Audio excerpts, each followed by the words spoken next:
George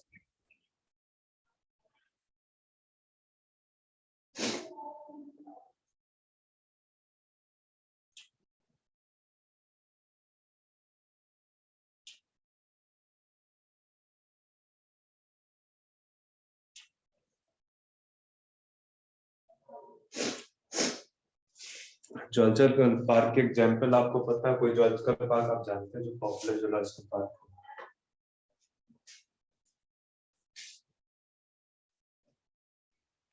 हाँ sir, Alipur zoological park. Actually आपको almost हर बड़े सिटी में एक दो जूलॉजिकल पार्क मिल जाएंगे। बच्चे उनको जू के नाम से जानते हैं, ठीक है। तो जूलॉजिकल पार्क में आप एनिमल्स को रखते हैं, ठीक है। एनिमल्स को भी, लिविंग एनिमल्स को, लिविंग एनिमल्स में, ठीक है। जूलॉजिकल पार्क में आप लिविंग एनिमल्स को रखते हो, ठीक है, with proper human care, with proper human care, ठीक है।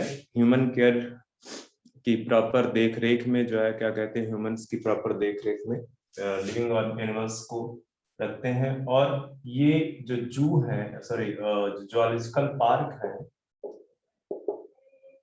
जूलॉजिकल पार्क, ये बेसिकली इनेबल्स, हमको हेल्प करते हैं, इस तरह से लिख सकते हैं, help to enable us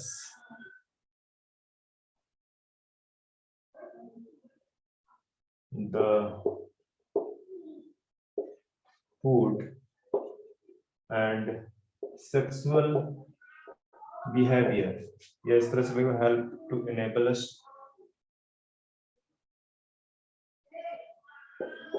to know the food and sexual behavior of animals, behavior of animals.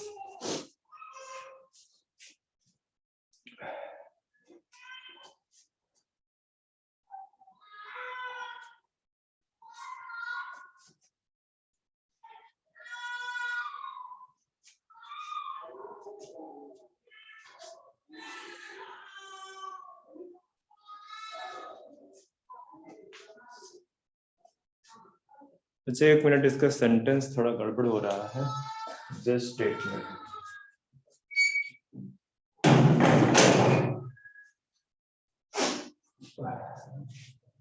एक मिनट रुकना। Which enable us to learn about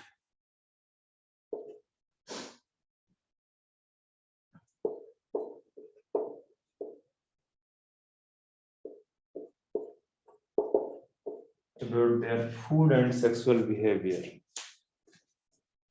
animals के फूड एंड सेक्सुअल बिहेवियर्स को लर्न करने में ये जूलॉजिकल पार्क्स हमारी help करते हैं।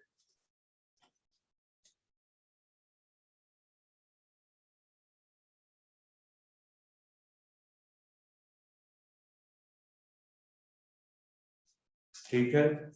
और जो एनिमल्स हैं जू पार्क में, जूलॉजिकल पार्क्स में, ठीक है, उनको हम कोशिश करते हैं कि वैसा ही इन्वायरमेंट दे जो कि उनके नेचुरल हैबिटेट में है, ठीक है। तो आप यहीं पे अगर चाहो तो जोड़ सकते हो, यहाँ जहाँ पे मैंने ये लिखा है, with proper human care and provide as far as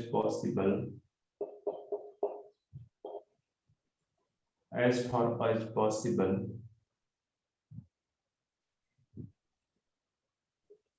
environment या environment similar to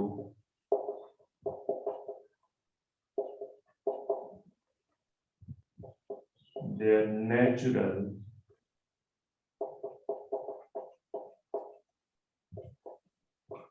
एनवायरमेंट। ठीक है,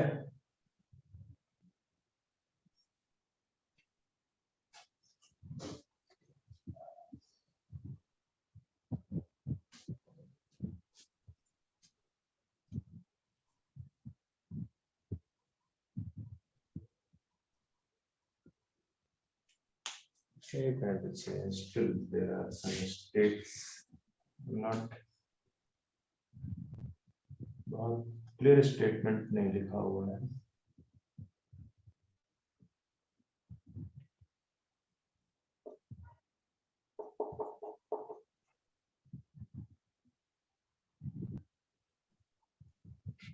अब देखिए, and provide conditions as far as possible similar to their natural environment। नहीं दिख रहा है, अब दिख रहा होगा। provide condition as far as possible similar to their natural environment। ठीक है, तो ज्यादा पॉइंट्स यहाँ पे नहीं है जो आपको पढ़ने हैं। एक तो कि यहाँ पे जो लिविंग जूलॉजिकल पार्क्स में लिविंग एनिमल्स को रखते हैं, एनिमल्स को रखते हैं, ठीक है, ध्यान में रखना, with proper human care, provide condition as far as possible similar to their natural habitat. And zoological park से आपको क्या सीखने को मिलता है, ठीक है, जो फूड एंड सेक्सुअल बिहेवियर है किसका, लिविंग और एनिमल्स का, ठीक है, स्पेशली वाइल्ड एनिमल्स की अगर हम बात करें, ठीक है, क्योंकि जो वाइल्ड एनिमल्स नहीं है उनके बिहेवियर के बारे में तो आप ऑलरेडी जानते हो। आपके साथ में जो पेट एनिमल्स हैं या आपके साथ जितने भी एनिमल्स रह रहे हैं उनके बारे में तो आप जानते हो, तो स्पेशली वाइल्ड एनिमल्स की हम बात करते हैं यहाँ पे, ठीक है। तो ये जूलॉजिकल पार्क हो गया। आओ अब आते हैं एक और इम्पोर्टेंट, जिससे कई बार क्वेश्चन पूछा गया है, की। एनालिटिकल की बोल लो या की बोल लो। एनालिटिकल की बोलोगे तो एक क्या कहते हैं क्वेश्चन उसके अंदर नाम पे ही आ जाता है, ठीक है, तो हेडिंग वैसे तो मैं की ही डालूंगा। तो पहले ही पॉइंट में यहाँ पे लिख देता हूं कि जनरली की आर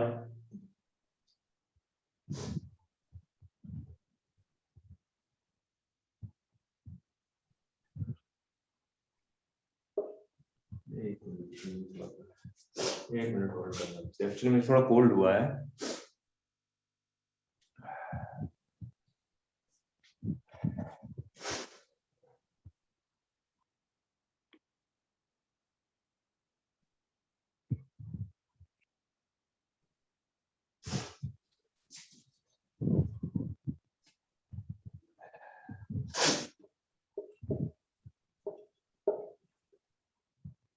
मैं इस तरह से लिखना नहीं चाहता, ऐसे लिखते generally are analytical in nature, generally are analytical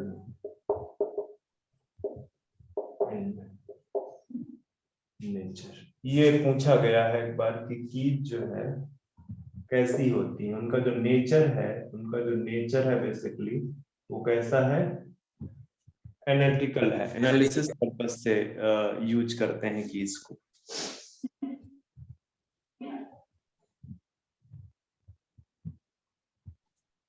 तो कीज आपके दोनों के लिए यूज किए जाते हैं, प्लांट्स एंड, ठीक है, एनिमल्स के लिए। तो आप बोल सकते हो कि इस टेक्सोनोमिक टूल या taxonomic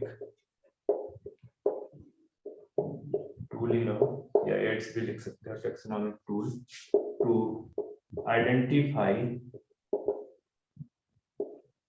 both plants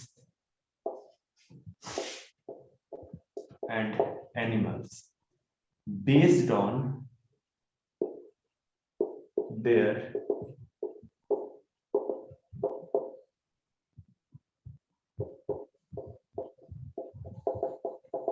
similarities and dissimilarities, differences।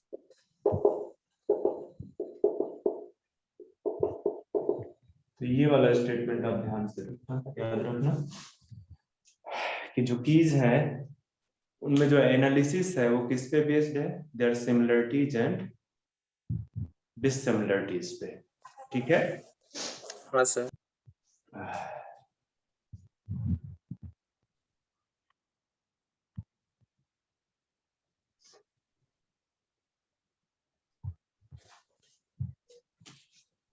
एक और इम्पोर्टेंट पॉइंट लिखते हैं कि ये जो सिमिलरिटीज एंड डिससिमिलरिटीज है, ठीक है, ये बेसिकली पेयर में प्रेजेंट होती हैं, ठीक है।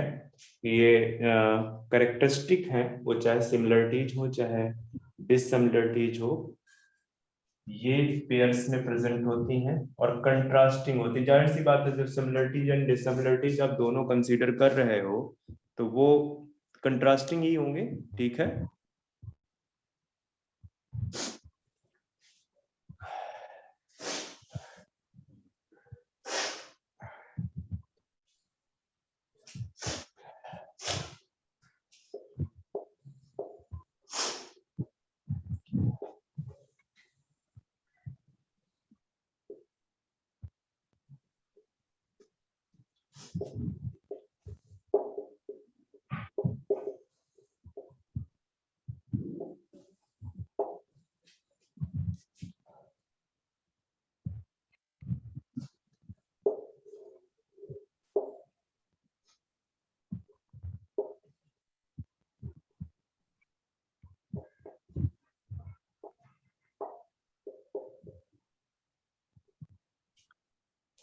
These are based on contrasting characters and that characters are generally occur in pair, ठीक है। इस तरह से भी लिख के आ सकता है कि keys are based on pair of contrasting characters, ठीक है। इस तरह से भी लिखा हुआ ऑप्शन आ सकता है कि keys are based on pair of contrasting characters, ठीक है। And the contrasting characters which is present in pair, ठीक है, ये जो कंट्रास्टिंग कैरेक्टर्स हैं जो पेयर्स में प्रेजेंट है, these contrasting character with pair या these pairs of contrasting character is known as couplet. ठीक है। उसको हम पेयर ऑफ कंट्रास्टिंग कैरेक्टर्स, ठीक है, कीज के जो पेयर ऑफ कंट्रास्टिंग कैरेक्टर हैं उनको हम कपलेट बोलते हैं। ध्यान में रखना, ये पॉइंट्स भी पूछा जा चुका है इसमें, ये वाला भी पूछा जा चुका है आपका, ये भी पूछा जा चुका है, ये भी पूछा जा चुका है। मतलब टोटल 5 लाइन शायद एनसीईआरटी में लिखी है जिसमें से 4 क्वेश्चन या 5 क्वेश्चन बन चुके हैं। ओके,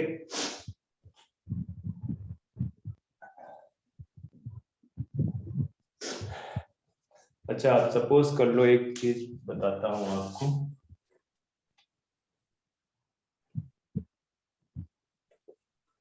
सपोज कर लो आप एक प्लांट की एनालिसिस कर रहे हैं, ये आपका एक प्लांट है, बहुत छोटा सा प्लांट है, ठीक है।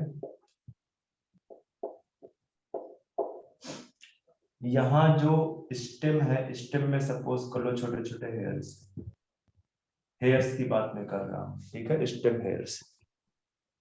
और आपके पास में एक की है जहां पे एक तरफ ये लिखा है स्टेम हेयर और प्रेजेंट, और दूसरी तरफ क्या लिखा हुआ है, अब्सेंट। तो ये कैसे करेक्टर है? Present, stem hair present. कैसे character? Contrasting character. Contrasting characters, these are contrasting contrasting characters. और पेयर में भी प्रेजेंट है। पेयर क्या, कोई भी दो चीज अगर हो तो उसको पेयर बोल दोगे, ठीक है। तो पेयर में भी प्रेजेंट है, तो एक्चुअली ये क्या है,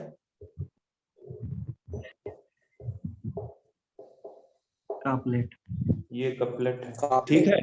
और अब आप जब एनालिसिस करने बैठोगे, जब टैक्सोनॉमिक स्टडी करने बैठोगे, तो जिस प्लांट, कोई भी प्लांट अगर आप स्टडी कर रहे हो तो क्या होगा, इसमें से एक ही चीज होगा, यह अब्सेंट हो हेयर्स चाहे प्रेजेंट हो, ठीक है। तो जब आप एनालिसिस करने बैठोगे तो आपको क्या समझ में आएगा कि एनालिसिस करने समय में आप प्लांट की स्टडी करोगे, प्लांट को ऑब्जर्व करोगे, और प्लांट को ऑब्जर्व करने के बाद बोलोगे कि या तो यहाँ पे स्टेम हेयर प्रेजेंट है या तो अब्सेंट है, ठीक है। तो कीज का यूज इस तरह से करते हैं। इस तरह पे आपके पास बहुत सारे इस तरह के कंट्रास्टिंग कैरेक्टर्स होंगे, कपलेट्स होंगे, ठीक है। और आप उनमें से वन बाय वन जो है, वन बाय वन आप बोलते चले जाओगे कि ये वाला प्रेजेंट है, ये वाला अब्सेंट है, ये चीज है, ये चीज नहीं है। इस तरह से समझ में आई बात? हाँ सर, हाँ सर। ठीक है। तो ध्यान में रखना कि कीज जो है बहुत एनालिटिकल है। जब आप एनालिसिस करने बैठते हो तो वहां से आउटकम्स निकलते हैं, और एनालिसिस के लिए आपके पास सारा अवेलेबल मटेरियल प्रेजेंट है उस कीज के अंदर। ठीक है, मतलब कैसे प्रेजेंट है, क्योंकि उसमें कंट्रास्टिंग कैरेक्टर्स प्रेजेंट है जो कि पेयर में है, जिनको कपलेट बोलते हैं, और उन कपलेट की हेल्प से आप जो है टेक्सोनॉमिक स्टडी करते हैं।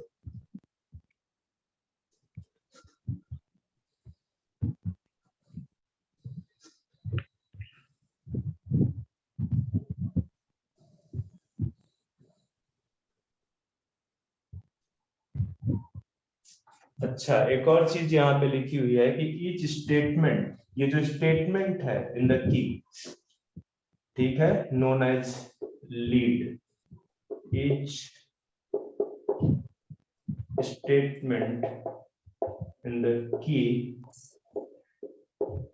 इज नोन एज, वैसे नोन एज को मैं के बाई ए से लिखता हूं, ठीक है, लीड।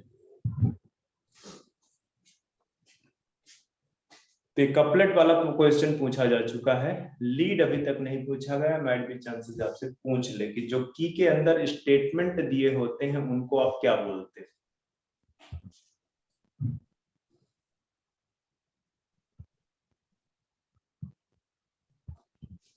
एक और इंपॉर्टेंट पॉइंट मैं लिखा देता हूं कि ऐसा नहीं होता है कि कीज आपकी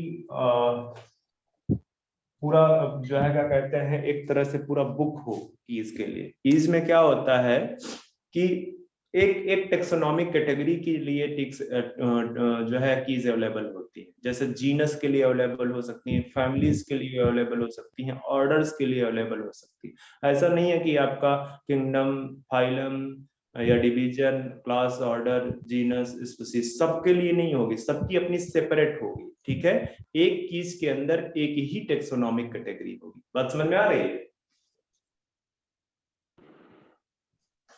नहीं सर, ये बात फिर से एक बार बता दीजिए, गड़बड़ी हो रहा है। क्या लिख रहा हूं, पहले लिख लो आप। Separate taxonomic is required for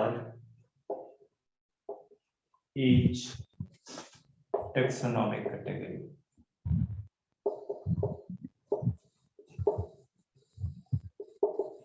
For example, family, genus, species, etc. मतलब कि अगर मैं सपोज कर लो किसी भी प्लांट्स की, कोई एक प्लांट ले रहा है, सपोज कर लो मैंने ले लिया प्लांट सोलेनम ट्यूबरोसम, एक प्लांट मैंने ले लिया, ठीक है, और मैं चाहता हूं कि इसकी मैं फैमिली को स्टडी करूं। ठीक है, तो एक जो की होगी उसके अंदर सिर्फ फैमिली का डिटेल्स होगा, की के अंदर सिर्फ क्या होगा, फैमिलीज का डिटेल्स होगा। अगर आप चाहते हो कि जीनस की स्टडी करो तो जो की होगी उसमें सिर्फ किसका डिटेल होगा, जीनस का डिटेल होगी। मतलब हर एक जो है क्या कहते हैं की में सेपरेट होगा। ठीक है, वो चाहे आपकी सेपरेट टेक्सोनॉमिक कैटेगरी के लिए सेपरेट टेक्सोनॉमिक की होगी। समझ में आ रहा है कि सर हाँ सर फिर कैसे एक प्लांट को हम आइडेंटिफाई करेंगे? इससे तो सिर्फ एक टैक्सोनॉमिकल कैटेगरी एक ही ही टेक्सोनॉमिक आइडेंटिफाई कैटेगरी होगा। होगी, एक ही टेक्सोनॉमिक कैटेगरी होगी। तो की आप स्टार्टिंग में नहीं यूज करते हो ना, मैंने यहाँ पे कहाँ लिखा है कि रेफरल सिस्टम की तरह यूज होती है, नहीं लिखाया ना इसमें। ठीक है, नहीं सर। स्टार्टिंग में तो जो आपके वो 4-5 है वो आप करोगे। ठीक है, अब आप सपोज कर लो जब जाके फैमिली की एनालिसिस करने बैठोगे कि किस तरह के फीचर्स यहाँ पे प्रेजेंट हैं, तो आप जो है आप सब जो है एक टेक्सोनॉमिक की लोगे जो कि फैमिली के बारे में डिटेल्स बताता है, एक टेक्सोनॉमिक की लोगे जो कि फैमिली के बारे में डिटेल्स बताता है। ठीक है, तो वहां पे आप उस जो है टेक्सोनॉमिक की से आपका फैमिली कंफर्मेशन हो जाए। तो इसीलिए बोल रहा है सेपरेट टेक्सोनॉमिक की is required for each taxonomic categories. तो ये स्टेटमेंट याद रखना, अभी पूछा नहीं गया है, आ सकता है।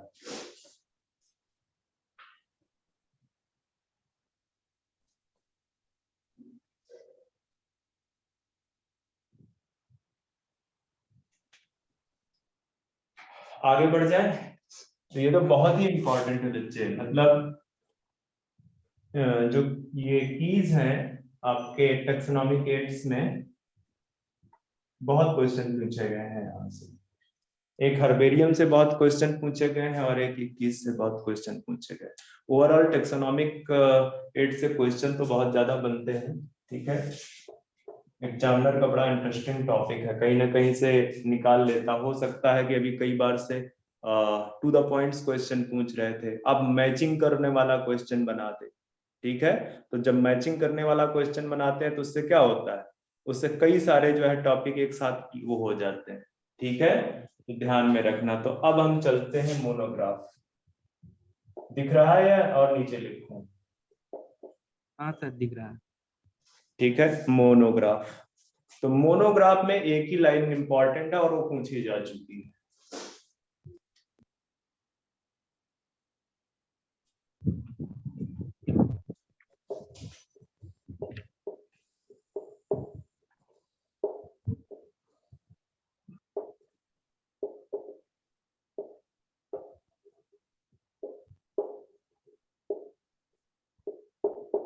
ये भी जो इंफॉर्मेशन होती है इसके अंदर वो सिर्फ एक टेक्सा की होती है, एक टेक्सोनॉमिक कैटेगरी की होती है, ठीक है। मतलब इस तरह का आपके पास हो सकता है पेपर हो जिसमें सारी इंफॉर्मेशन हो एक टेक्सा का, ठीक है। तो यही क्वेश्चन पूछा गया है आपके एनसीईआरटी में, लाइन भी ये लिखी हुई है।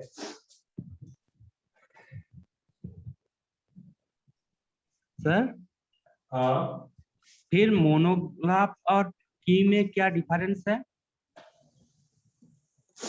कीज में आपको ज्यादा डिटेल्स देखने को मिलते हैं बच्चे, ठीक है। यहाँ पे उतने डिटेल्स आपको मोनोग्राफ में देखने को नहीं मिलेंगे। मैंने बोला ना कि एक टेक्सोनॉमिक कैटेगरी की जितनी भी इंफॉर्मेशन है वो कीज के अंदर मिल जाएगी, वो भी किस तरह से, पेयर ऑफ कंट्रास्टिंग कैरेक्टर्स वहां पे प्रेजेंट है, ठीक है। यहाँ पे पेयर ऑफ कंट्रास्टिंग कैरेक्टर्स नहीं मिलेंगे आपको, ठीक है। ओके हाँ यहाँ पे आपको डायरेक्ट इंफॉर्मेशन लिखी होगी कि ये पर्टिकुलर टेक्सा में ये फीचर्स पाए जाते हैं, ये पर्टिकुलर टेक्सा में ये फीचर पाए जाते हैं। अब वो पर्टिकुलर टेक्सा आप रीड करो, देखो अगर वो फीचर मिल रहे हैं तो ये आपका ये पर्टिकुलर मोनोग्राफ, ठीक है। जबकि एनल उसमें कीज में क्या थे, वहां पे कंट्रास्टिंग कैरेक्टर्स दिए हुए हैं। जैसे मैं थोड़ा सा और बता देता हूँ कीज का, कि सपोज कर लो हम एनालिसिस करने जा रहे हैं तो ए पॉइंट है, ए में कोई पॉइंट लिया, ठीक है। ए में हो हाँ। सकता है एक्स है या वाई है, ठीक है। अब हो सकता है कि एक्स के अंदर जब गए तो वहां पे फिर से पॉइंट बन गए, हो सकता है कि 1 है या 2 है। जब 2 पे गए तो आपने देखा फिर से पॉइंट बन गए, 3 है या 4 है। तो इस तरह से वो टैक्सोनॉमिक कैटेगरीज वो कीज में इस तरह से चीजें लिखी हुई होती है। मतलब आपको एनालिसिस करनी है, इंफॉर्मेशन उसने दे दी है, एनालिसिस किसको करनी है, आपको करनी है, ठीक है। और मोनोग्राफ में सारे डिटेल्स 1 बाय 1 लिखे होंगे विदाउट एनालिसिस किए। आप बस देख लो कि इसमें से कौन से मैच कर रहे हैं, कौन से मैच कर रहे हैं। बात समझ में आ रही है? हाँ सर हाँ। ठीक है, तो ये तो मोनोग्राफ हो गया। ज्यादा डिटेल्स नहीं आपको याद करना है, और ये लाइन पूछी जा चुकी है बच्चे, जो मोनोग्राफ में आपके पास लाइन है ये पूछी जा चुकी है।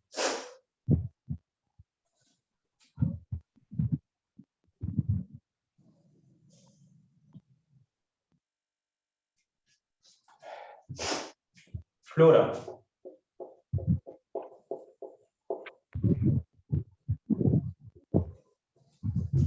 फ्लोरा में क्या होता है कि ये एक्चुअल डिस्ट्रीब्यूशन जो है प्लांट या वैसे स्पेशली प्लांट्स का ही होता है, ठीक है। एक पर्टिकुलर जियोग्राफिकल एरिया में, जैसे जैसे मैं बोल दूं कि एक पर्टिकुलर जियोग्राफिकल एरिया, ठीक है। तो यहाँ पे जो एक्चुअल डिस्ट्रीब्यूशन है प्लांट्स का, यहाँ पे जो एक्चुअल डिस्ट्रीब्यूशन है प्लांट्स का इस पर्टिकुलर जियोग्राफिकल एरिया में, ठीक है, उसका डिटेल्स सारा कहाँ पे होगा आपका, फ्लोरा की, ठीक है। फ्लोरा एक बुक है, ध्यान रखना, फ्लोरा एक बुक है जिसके अंदर क्या रखा गया है,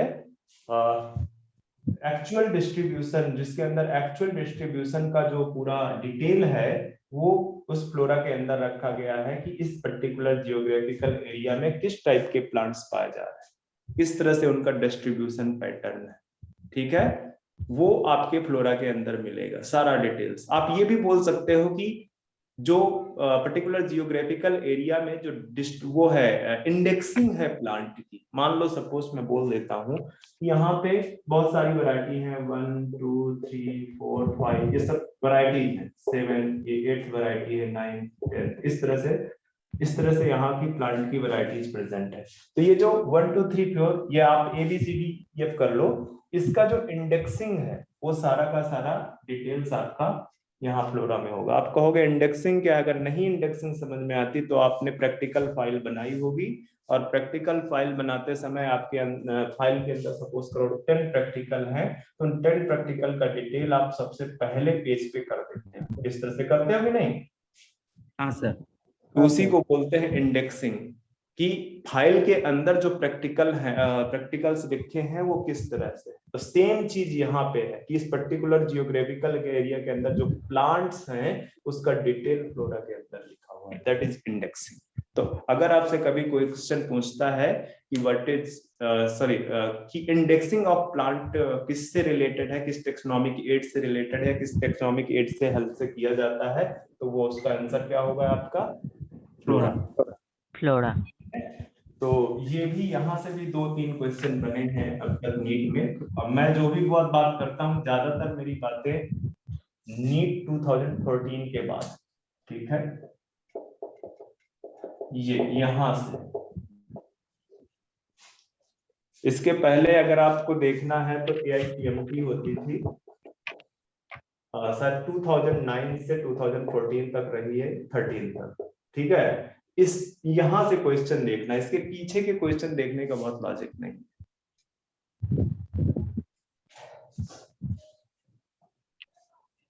तो यहाँ पे लिख दो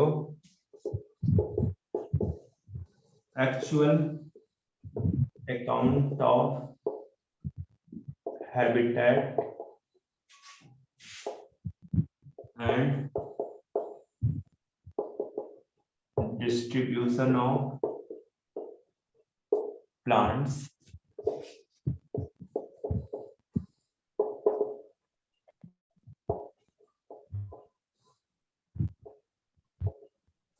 जियोग्राफिकल एरिया, ठीक है, ध्यान में रखना पर्टिकुलर जियोग्राफिकल एरिया।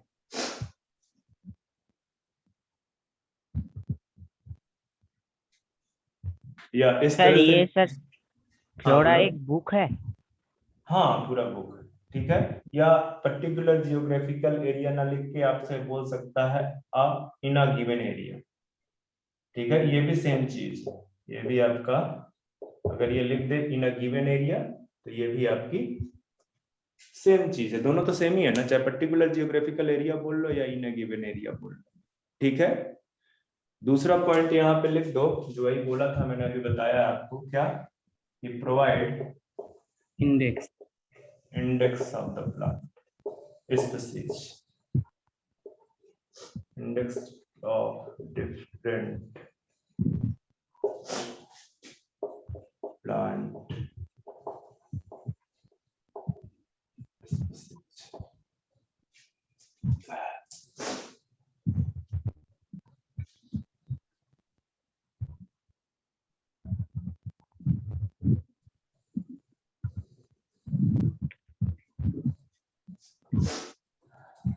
आगे और लिख लो, थोड़ा सा मेरे पास स्पेस नहीं है।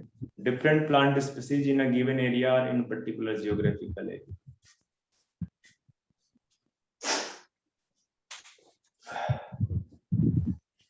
हो गया कॉपी? हाँ सर। हाँ सर। आगे बढ़ते हैं।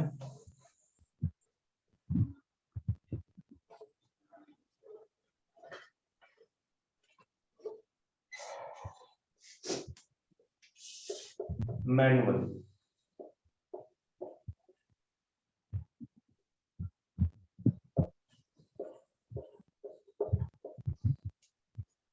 मैनुअल भी बुक्स हैं, बहुत बड़ी बड़ी बुक्स, ठीक है।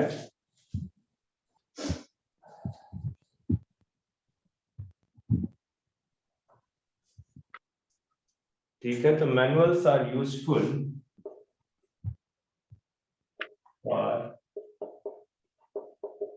providing information for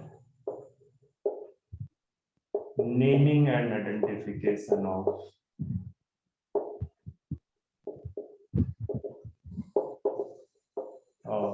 species in a given area.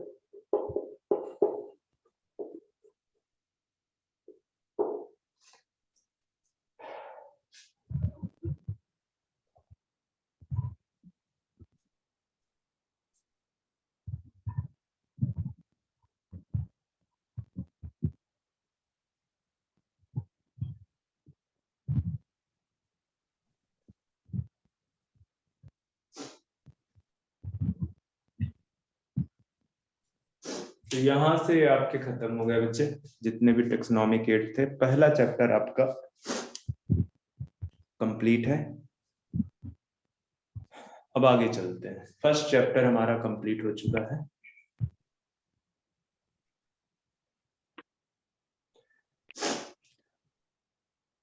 Next chapter हमारा है बायोलॉजिकल क्लासिफिकेशन। ठीक है। हाँ सर।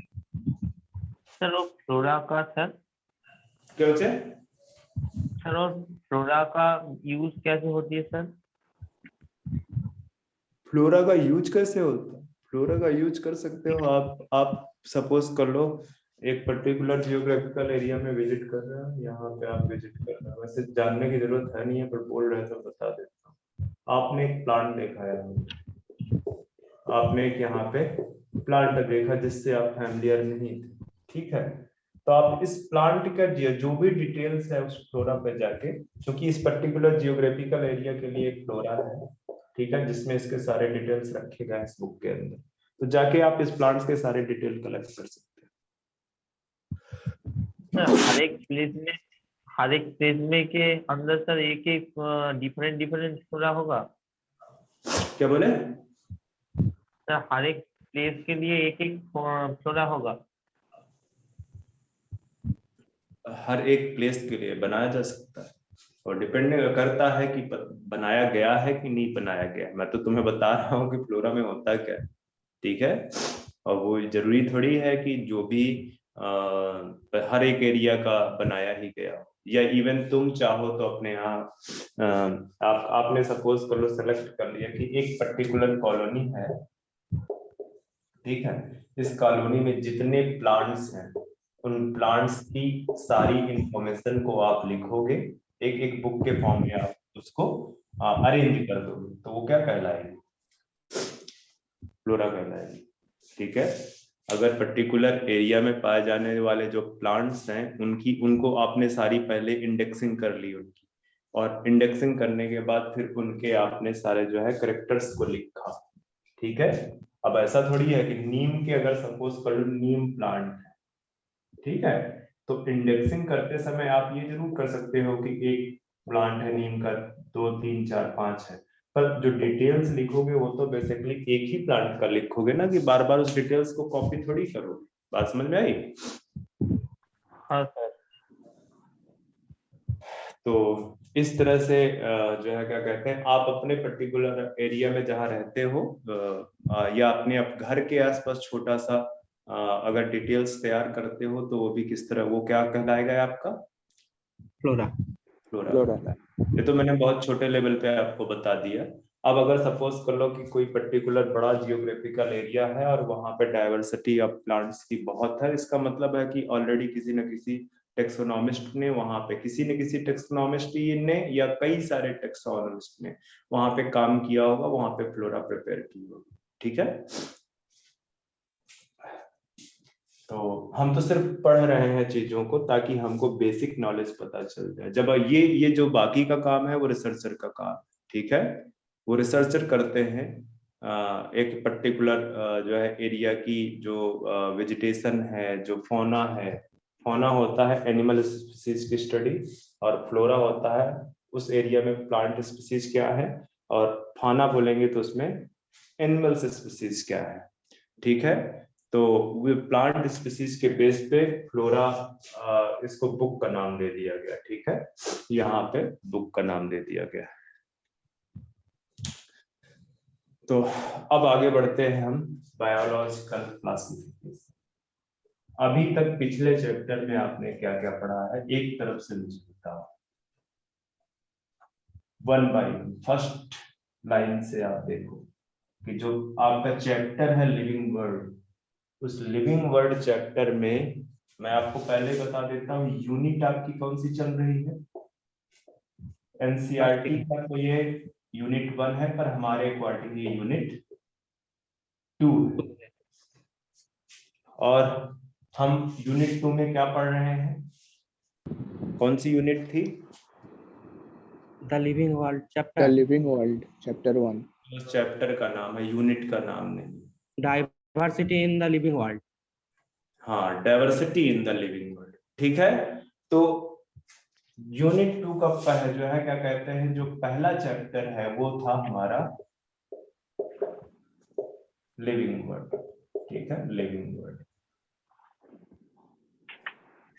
लिविंग वर्ल्ड के अंदर हमने क्या क्या पढ़ दिया। सबसे पहले हमने देखा कि लिविंग एंड नॉन लिविंग में क्या फर्क है, कैसे आप डिफरेंशिएट करोगे, एक चीज ये पढ़ी हमने। फिर हमने लिविंग एंड नॉन लिविंग में कैसे डिफरेंशिएट करोगे, तो उसमें हमने क्या पढ़ा। इसी तरह से बच्चे पढ़ते ही, मैं तुमको जो रिवीजन का बता रहा हूँ दिमाग में कैसे आप 5 मिनट के अंदर किस तरह से पूरा चैप्टर कवर करोगे, ठीक है। 5 मिनट के अंदर पूरा चैप्टर कैसे कवर करोगे, वो इस तरह से करते हैं। लिविंग वर्ल्ड चैप्टर है, लिविंग वर्ल्ड में सबसे पहली चीज जो आपने पढ़ी है वो लिविंग एंड नॉन लिविंग पढ़ी है, कि कैसे आप डिफरेंशिएट करोगे। तो आपको पता चला कि कुछ कैरेक्टर्स हैं जो डिफाइनिंग है और कुछ जो कैरेक्टर्स नॉन डिफाइनिंग।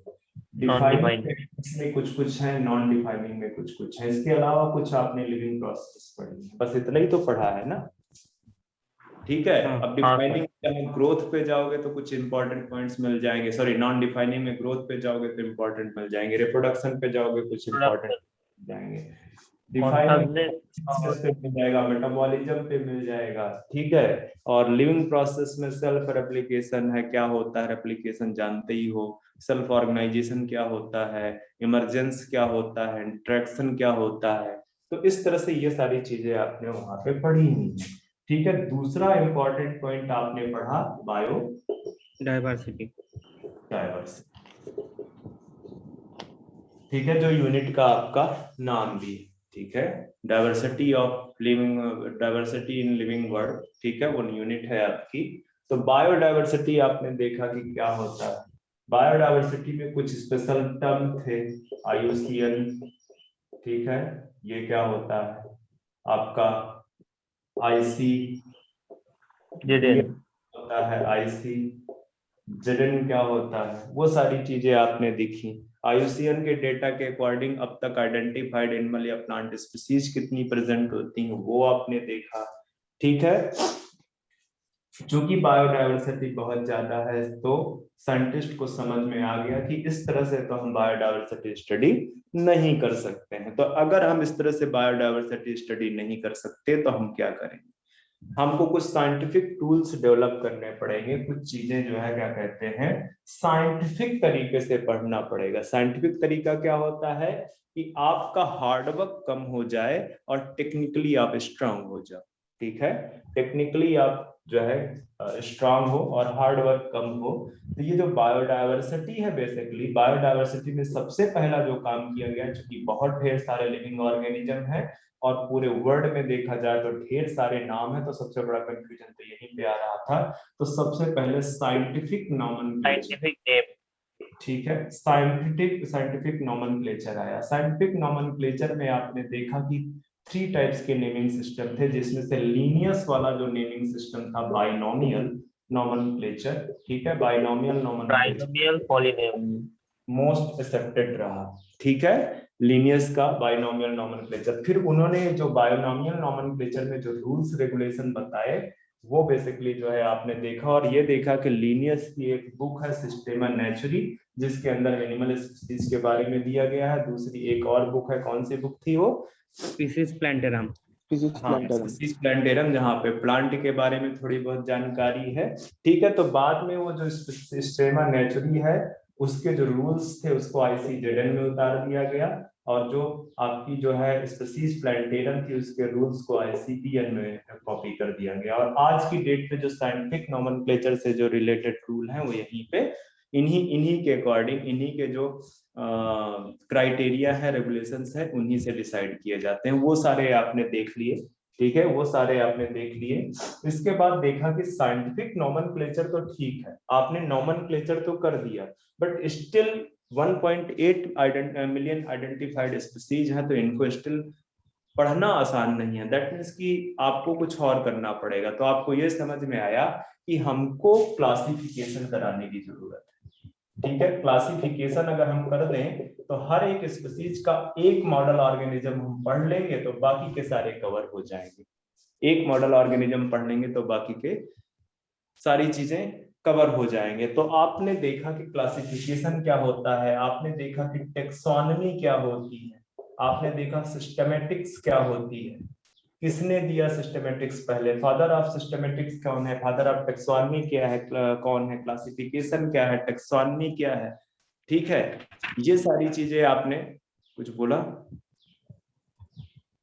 ठीक है, तो आपने ये सारी चीजें स्टडी की। फिर बाद में जब आपने देखा कि ये जब सारी चीजें हम स्टडी करते हैं तो इन चीजों को स्टडी करने मतलब किसी भी लिविंग ऑर्गेनिजम्स को बेसिकली क्लासिफाई करते हैं। तो क्लासिफाई करने के लिए हमको कुछ चीजें जरूरत पड़ेगी, कुछ हमको जो है जो टूल्स हेल्प करेंगे उस क्लासिफिकेशन के दौरान, उनका हमने नाम दे दिया। क्या नाम दे दिया?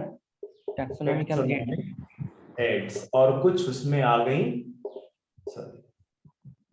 कुछ उसमें आ गई बुक्स। ठीक है, तो आपने फिर टेक्सोनोमिक एड्स जो 4 हैं उनके बारे में पढ़ा, आपने फिर कुछ बुक्स के बारे में पढ़ा। तो इतना सारा नॉलेज आपने कलेक्ट कर लिया नंबर चैप्टर 1 पे। ठीक है, एनसीईआरटी का जो चैप्टर नंबर 1 है वहां पे ये कुछ बेसिक चीजें देखी हैं जो कि आपका बैकग्राउंड एस्टैब्लिश करेंगी। अब मैंने आपको ये भी बता दिया कि आपने क्यों पढ़ा है। लिविंग वर्ड चैप्टर है, और अगर आपको यही नहीं पता है कि लिविंग क्या होता है, नॉन लिविंग क्या होता है, कैसे हम बोल देते हैं कि ये पर्टिकुलर चीज लिविंग है, ये पर्टिकुलर चीज नॉन लिविंग है, तो फिर आप आगे कुछ पढ़ ही नहीं सकते। ये बोलो कि जब आप बायोलॉजी पढ़ने जा रहे हो तो आपको पता है कि बायोलॉजी में पहले ही पेज पे आपकी जो डेफिनेशन लिखाई गई है कि बायोलॉजी क्या है, study of life forms on earth. ठीक है, या study of living organism on earth, या life history of living organism on earth. ठीक है, ये सब क्या है, ये बायोलॉजी है। तो जब आप बात करने जा रहे हो कि आप स्टडी कर रहे हो लाइफ फॉर्म्स की, अर्थ में प्रेजेंट होने वाले लाइफ फॉर्म्स, ठीक है, दैट मीन्स कि आपको तो ये आना चाहिए कि लिविंग वर्सेस नॉन लिविंग क्या है। जब तक आपको लिविंग एंड नॉन लिविंग में डिफरेंस नहीं पता है तब तक आप जो है क्या कहते हैं बायोलॉजी नहीं पढ़ पाओगे। तो सबसे पहला काम आपने क्या किया कि आपने देखा कि व्हाट इज लिविंग, कैसे आपने डिफरेंशिएट कर दिया कि लिविंग क्या है, नॉन लिविंग क्या है। जब एक बार आप लिविंग एंड नॉन लिविंग के बारे में जान गए तब आपने देखा कि हमारे अर्थ में अगर बाहर से सपोज कर लो आप एनसीईआरटी रीड करोगे तो ये सारी लाइनें मिलेंगी जो मैं बोल रहा हूँ।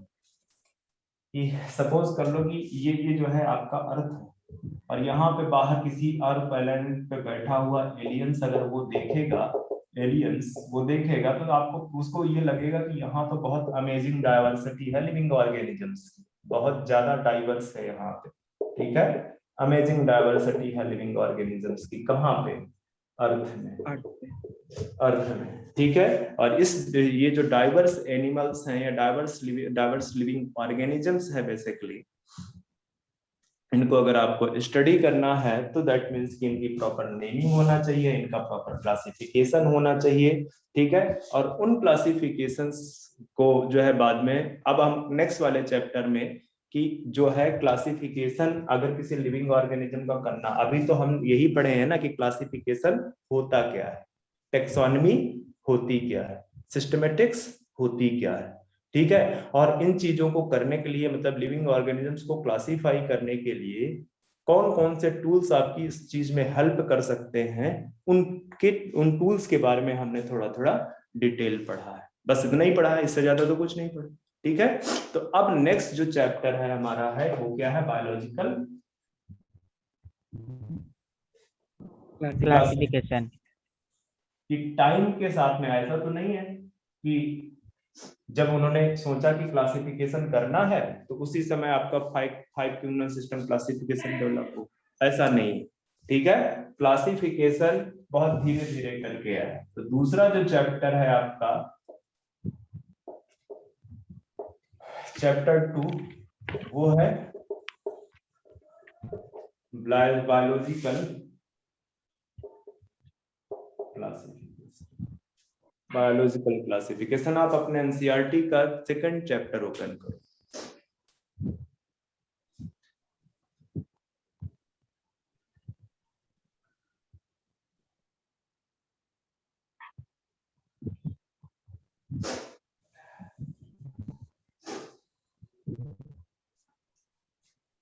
समझ में आई बात? ओपन कर लिया?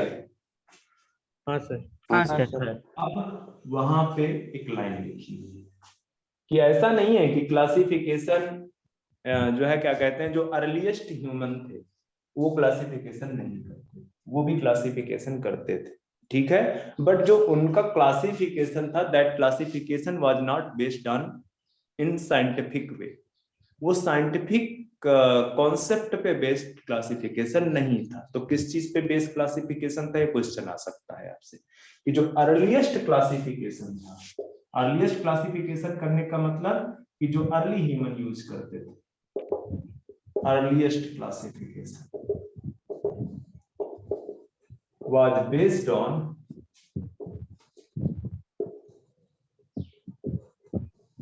need of use, आपकी आवश्यकता के अनुसार क्लासिफिकेशन था। जैसे मैं बोल दूं कि क्लासिफिकेशन ऑफ एनिमल्स, एग्जाम्पल के लिए मैं बोल दूं कि क्लासिफिकेशन ऑफ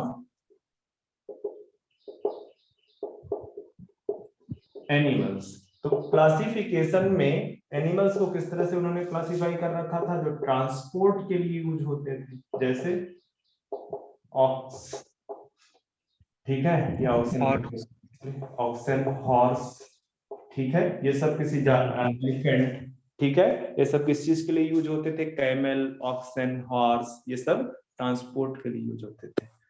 फूड के लिए जैसे मिल्क पर्पज के लिए जो यूज होते थे, ठीक है, वूलन के लिए जो यूज होते थे, तो इस तरह से उनका क्लासिफिकेशन बेस्ड था। तो ध्यान में रखना, ये पॉइंट आपसे पूछ सकता है कि द अर्लीस्ट क्लासिफिकेशन, ठीक है, was based on need of use. दूसरा ये भी हो सकता है क्या, अर्लीस्ट मतलब जो अर्ली ह्यूमन थे वो क्लासिफिकेशन करते थे भी या नहीं, वो करते थे, और वो जो कि बेस्ड था नीड ऑफ यूज पे, कि हमारी जो रिक्वायरमेंट है उस पे बेस्ड था,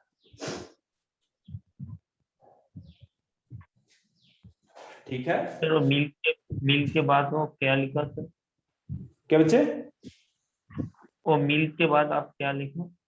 वूलन, वूलन, या इस तरह से लिख लो बच्चे, तो मैंने तो डायरेक्ट वो लिख दिया था, जैसे ट्रांसपोर्ट हो गया है आपका, फूड पर्पस हो गया आपका, शेल्टर हो गया है आपका, क्लॉथ हो गए। अब इसमें आप लिखते हैं फूड में, जैसे मिल्क के लिए जो है, शेल्टर में आप देख लो कि कौन कौन से एनिमल्स रख सकते हैं, और क्लॉथ्स में कौन कौन से वूलन वगैरह, सीप वगैरह जो होती है, ठीक है। इतना आपको समझ में आनी चाहिए बात, लिखना तो चलो ठीक है, आपको मेन जो चीज है, जो पॉइंट लिखना है आपको, बस यही आपको बात समझ में आनी चाहिए, क्योंकि बार बार रटना ना पड़े इतना ज्यादा उसको।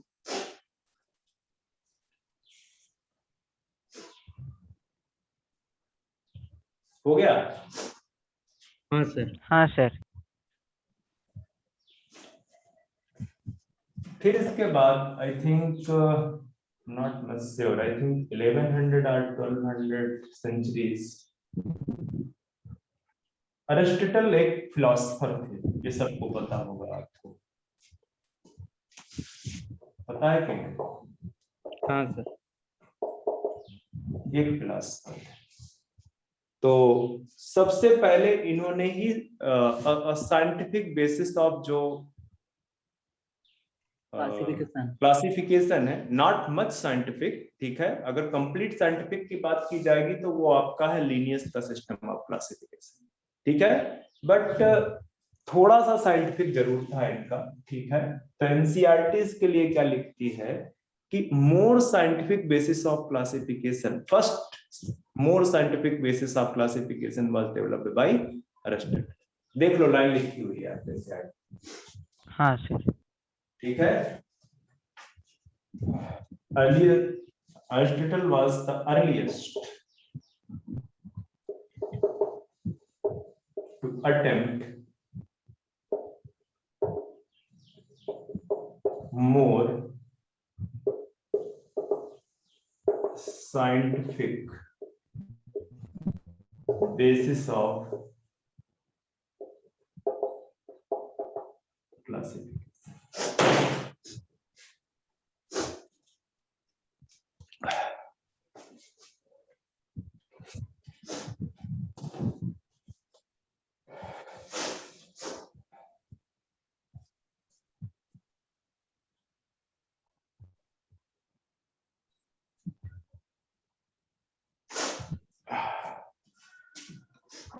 अब इन्होंने क्या किया था कि इन्होंने जो लिविंग ऑर्गेनिजम्स हैं,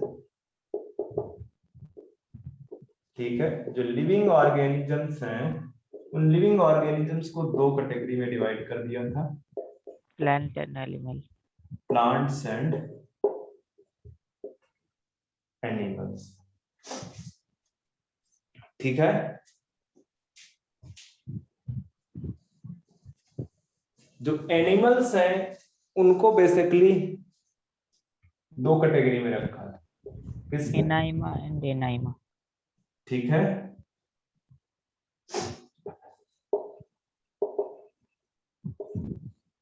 और मैं स्पेलिंग में मिस्टेक मेरे दिमाग में नहीं आ रही है, एनाइमा एंड इननाइमा है, क्या है देख लेना एक बार, जब मैं बता दूंगा आपको, मुझे याद नहीं आ रहा एक्चुअली, या आप ऐसे रखो, इसको आप हटा लो, यहाँ पे जस्ट लिख दो एक जिसमें आरबीसी प्रेजेंट है, ठीक है, आरबीसी प्रेजेंट, और दूसरी जहां पे आरबीसी एब्सेंट है। एब्सेंट मैं इस तरह से लिखता हूँ, ठीक है, मैं बाद में लिखा दूंगा कि इसको क्या बोला था। एक एनिमल्स जिनमें आरबीसी प्रेजेंट है, दूसरे में आरबीसी एब्सेंट है। और प्लांट्स में बेसिकली तीन कैटेगरी रखी थी, कौन कौन सी कैटेगरी थी? Trees, sharp, art. Herb, shrub and tree. Tree. ये किस पे बेस्ड थे? बेस्ड ऑन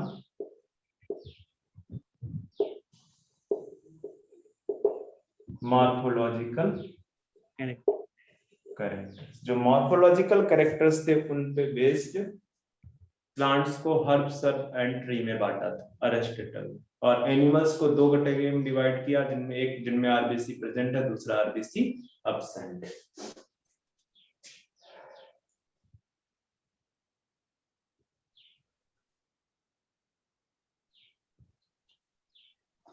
तो यहां से ये चीज ध्यान में रखना, क्योंकि एनसीईआरटी में दिया है तो पूछ सकता है। अब आते हैं लीनियस पे, क्योंकि वो बाइनोमियल नोमेनक्लेचर कर रहे थे उस टाइम पे, ठीक है।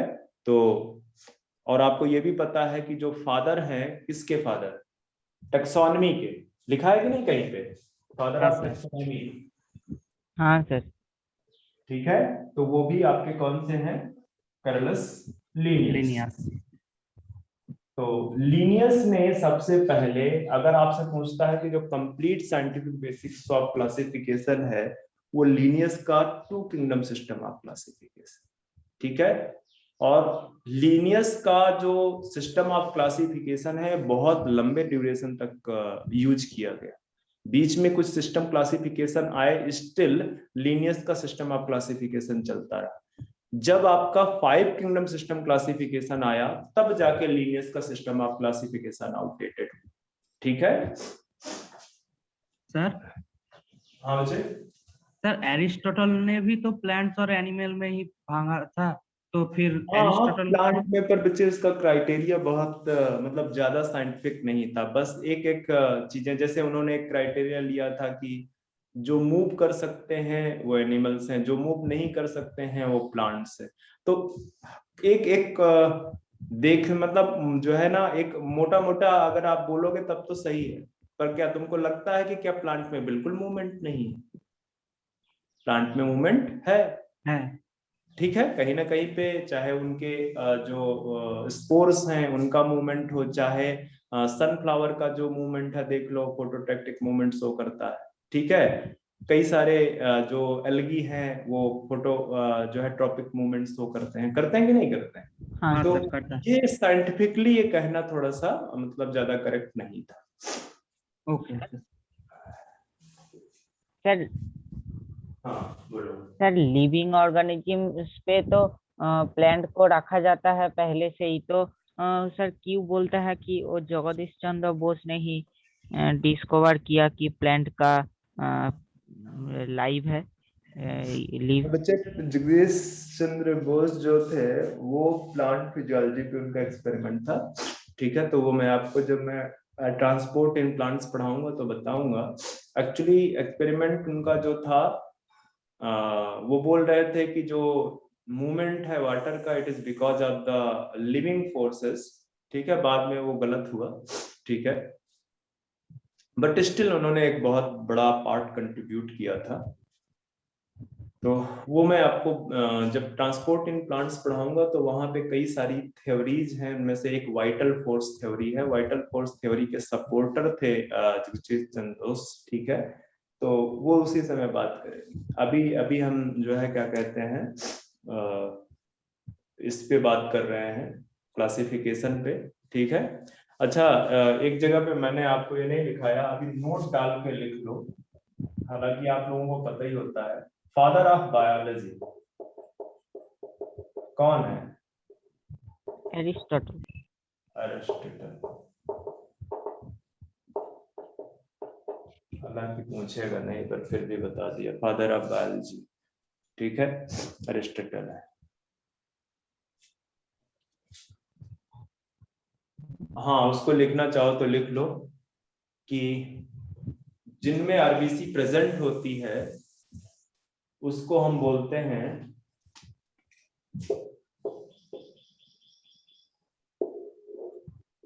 ठीक है, जिनमें आरबीसी प्रेजेंट है इनेमा। ठीक है,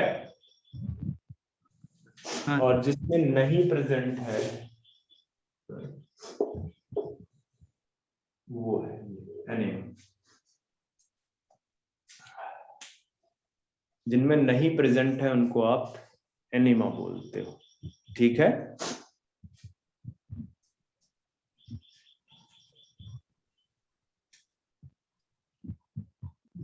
फिर उन्होंने एक्चुअली ये वाले को दो कैटेगरी में बोल बोल बांट दिया था।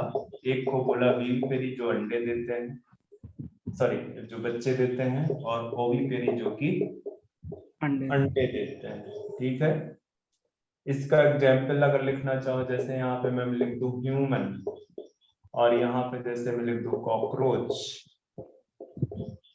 ठीक है, तो ये सारी चीजें हैं। नेक्स्ट जो टू किंगडम सिस्टम क्लासिफिकेशन है, या बोल लो कि जब आप मेन सिस्टम ऑफ क्लासिफिकेशन पढ़ना स्टार्ट करेंगे तो वो टू किंगडम सिस्टम से स्टार्ट करेंगे, लीनियस के। टू किंगडम पढ़ना 3, 4, 5 एंड एक लास्ट में 6 किंगडम सिस्टम क्लासिफिकेशन पढ़ना है अगले लेक्चर में। तो आज के लिए बस इतना ही। ठीक है, इससे आगे नेक्स्ट लेक्चर पे पढ़ेंगे। ओके। सर ये सर वीविपोरी एंड ओविपोरी, इसको सर एरिस्टोटल ने किया था। हाँ, उन्होंने बोला था कि जो अंडे देते हैं उनको ओविपेरी बोला, और जो बच्चे देते हैं उनको विपेरी।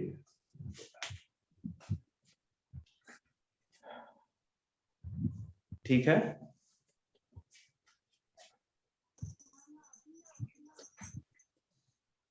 तो आज के लिए बस इतना ही बच्चे, नेक्स्ट लेक्चर पे आगे बात करेंगे। इरेज कर दूं? हाँ सर। हाँ सर। हाँ सर।